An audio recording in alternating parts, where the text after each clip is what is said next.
형제가 여러분 안녕하세요. 오늘은 7월 18일 목요일 바른 찾고의 마음은 천국에라는 제목으로 사도행전 16장 16절부터 32절까지를 묵상합니다.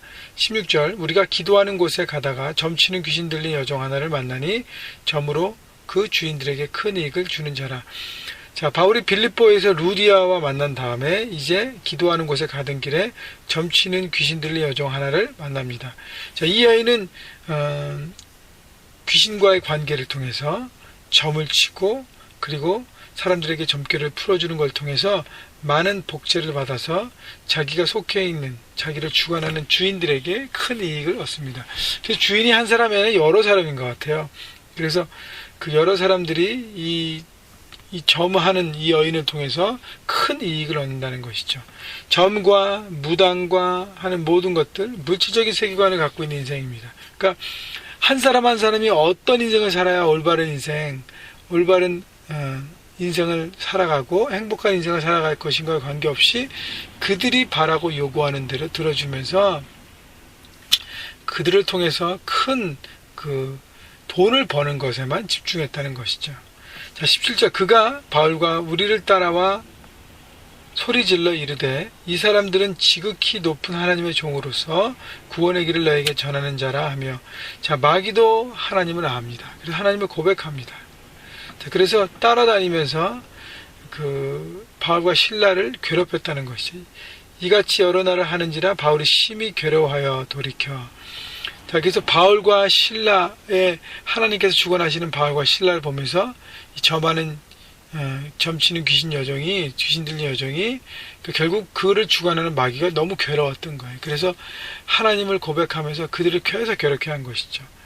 18절 그래서 그 귀신에게 이르되 예수 그리스도의 이름으로 내가 내게 명하노니 그에게서 나오라 하니 귀신이 즉시 나오니라. 사도 바울이 영적 전쟁을 선포합니다. 그래서 그 여종을 주관하고 있는 악한 영을 예수 그리스도의 이름으로 능력으로 쫓아버립니다. 여러분, 예수 그리스도의 이름에 능력이 있는 것이죠. 여러분의 삶 가운데 영적 전쟁이 있습니다. 사람이 상대가 아니라 그 사람을 주관하는 악한 영입니다. 그래서 여러분 관계나 무슨 일이나 여러분 많이 꼬이고 어려울 때 그 뒤에 무엇이 그 배후 조정하는지를 깨닫고 그 영을 예수 그리스도의 이름으로 쫓아버려야 합니다. 그래야 승리할 수 있어요. 19절 여종의 주인들은 자기 수익의 소망이 끊어진 것을 보고 바울과 실라를 붙잡아 장터로 관리들에게 끌어갔다가 상관들 앞에 데리고 가서 말하되 이 사람들이 유대인인데 우리 성을 심히 요란하게 하여. 자, 귀신이 떠나서 마귀가 떠나서 더 이상 이 귀신 들린 여종이 귀신 들리지 않았기 때문에 점을 칠 수가 없고 신비스러운 얘기를 할 수가 없었어요. 그래서 더 이상 그 일을 못하니까 이 일을 주관하고 있던 주인들이 화가 났습니다. 그래서 바울과 실라를 붙잡아 관리에게 넘겨주고 그 다음에 거짓으로 모함해서 고소합니다. 여러분 보십시오.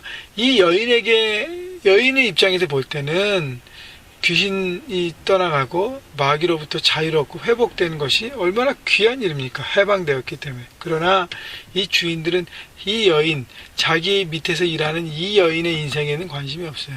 이 여인을 통해서 벌어들인 돈에만 관심이 있습니다. 여러분, 우리가 크리스찬으로 세상 가운데 일할 때 함께 일하고 무엇을 일하고 하는 그 일을 통해서 많은 사람에게 유익을 주고 선한 부분들을 공헌하는 것이 굉장히 중요합니다. 이를 통해서 많은 수익을 얻지만 함께 일하는 사람들이 영적으로 메마르고 죽어가고 여러 가지로 눌려있고 한다면 돌아보아야 될 필요가 있는 것이죠. 이기적인 주인의 모습이라는 것입니다. 그러면서 21절 로마 사람인 우리가 받지도 못하고 행하지도 못할 풍속을 전한다 하거늘 22절 무리가 일제히 일어나 고발하니 상관들이 옷을 찢어 벗기고 매로 치라 하며. 자, 그래서 듣도 보지 못한 유대인들이 와서 막 그렇게 하니까 그 여종의 주인들이 이 바울과 실라를 거짓으로 고발하고 그리고 선동합니다. 그래서 22절 보면 무리가 일제히 일어나 고발하니 마귀는 선동에 이래. 마귀가 더 이상 자기 역할을 못하니까 그 주인을 통해서 바울과 실라를 또다시 공격하는 것이죠. 그래서 악한 영은요, 우리가 쫓아버렸다고 해서 금방 떠났지만 다시 들어와서 또 2차 다른 부분으로 공격하는 것이죠. 그래서 우리가 계속적으로 영적 전쟁하면서 하나님의 뜻 가운데 서 있어야 결국은 승리하는 인생을 살아가는 것입니다. 23절 많이 친 후에 옥에 가두고 간수에게 명하여 든든히 지키라 하니. 자, 사도 바울과 실라가 하나님의 말씀을 전하고 하나님의 일을 감당하고, 특별히 이 마게도냐 빌립보 지방은 본인들이 원치 않았던 곳인데 하나님의 강건적인 역사로 왔습니다. 하나님의 뜻에 순종했습니다. 그래도 뭐가 있어요? 삶의 고난은 있다는 것입니다. 그렇기 때문에 예수를 잘 믿어도 순종해도 고난이 있다는 것을 알고, 그러나 이 고난 가운데 하나님을 바라보고 신뢰하면 또 다른 큰 유익, 성숙과 회복과 놀라운 것들이 있다는 것을 바라봐야 하는 것이죠. 24절 그가 이러한 명령을 받아 그들을 깊은 옥에 가두고 그 발을 착고에 든든히 채웠더니. 자, 그래서 사람은, 마귀에 조종받은 사람들은 바울과 실라를 깊은 감옥에 가두고 발을 착고에 든든히 채웠다는 것은 묶어버렸다는 것이, 더 이상 움직이지 못하도록. 그러나 25절 한밤중에 바울과 실라가 기도하고 하나님을 찬송하며 죄수들이 듣더라.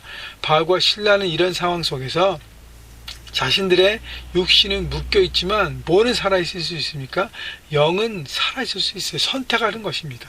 그래서 여러분, 고난과 어려움들이 마귀가 우리를 묶이게 하고 더 이상 하나님의 뜻 가운데 순종하지 못하게 하고 하나님의 뜻을 바라보지 못하게 하고 정말 좌절해서 절망 가운데 그냥 묶여있게 할 때 우리가 뭘 해야 되냐면 바울과 실라처럼 기도해야 하는 것입니다. 그리고 찬송해야 하는 것입니다. 25절 한밤중에 바울과 실라가 기도하고 하나님을 찬송하며 죄수들이 듣더라. 그들의 영은 살아있었기 때문에 자유를 선포한 것입니다. 찬송하고 기도하고 숨겨진 하나님의 뜻, 하나님의 역사를 바라보고 믿음으로 선포한 것이죠. 자, 그 모든 것들을 죄수들이 들었습니다. 거기 있는 사람들이 함께 다 들은 거예요. 놀라운 일들이기 때문에 자신들은 절망 가운데 있는데 저 사람은 찬송하고 기뻐하는구나. 26절 이에 갑자기 큰 지진이 나서 옥토가 움직이고 문이 곧 다 열리며 모든 사람의 매인 것이 다 벗어진지라. 바울과 실라를 바라보셨던 하나님께서 역사하시고 그곳을 흔들어 주시고 묶여있던 모든 것을 자유케 하십니다. 바울과 실라뿐 아니라 그 모든 것을 듣고 있던 모든 감옥에 있는 죄수들이 자유케 되는 놀라운 역사를 펼치십니다. 자, 그런데 문제는 27절 간수가 자다가 깨어 옥문들이 열린 것을 보고 죄수들이 도망한 줄 생각하고 칼을 빼어 자결하려 하고는. 간수가 자다가 깨었어요. 밤에 자다가 지키다가 아마 잠이 들었나 깼는데 막 큰일이랑 다 옥문이 열리고 난리가 났으니까 자기의 책임을 다해서 다하지 못한 것을 알고 자결하려고 할 때 바울이 소리질러 내 몸을 상하지 말고 우리가 다 여기 있노라 하고 선포합니다. 자, 그래서 이 간수가 이 모든 상황을 보고 목문과 모든 걸 달렸는데 사람들이 그대로 있고 가만히 있기 때문에 이게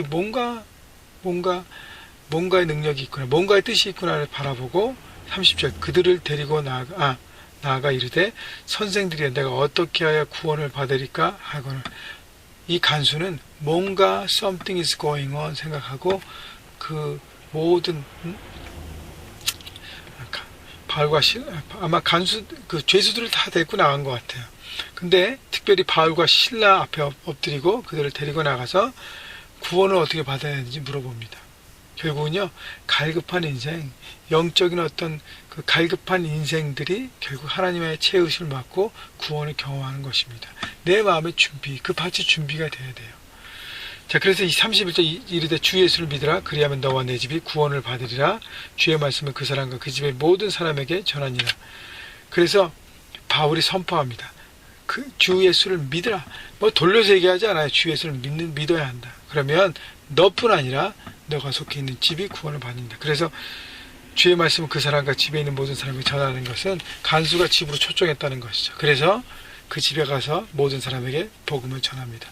여러분, 한 사람이 변화됐을 때 그가 속해 있는 가정이 변하고 그가 속해 있는 일터와 속해 있는 캠퍼스가 변한다는 것을 여러분 잊지 마십시오. 그래서 나 한 사람이 얼마나 중요한지 여러분 제가 늘 강조하지만 한 사람의 변화가 모든 것이 회복되는 것이 온전한 변화가. 그래서 여러분 오늘도요, 하나님 앞에 우리가 말씀 묵상하면서 여러분의 것들을 기도하면서 온전한 변화, 온전한 회복을 여러분 구하시고 여러분의 온전한 변화를 통해서 여러분 삶 현장에 살아갈 때 여러분 속해 있는 모든 영역들이, 가정이, 일터와 캠퍼스가 하나님의 뜻 가운데 놀랍게 새롭게 되기를 예수 그리스도의 이름으로 축복합니다. 여러분 예수 잘 믿어도요, 순종해도요, 절망은 있을 수 있습니다. 그러나 그 절망을 어떻게 극복하는가?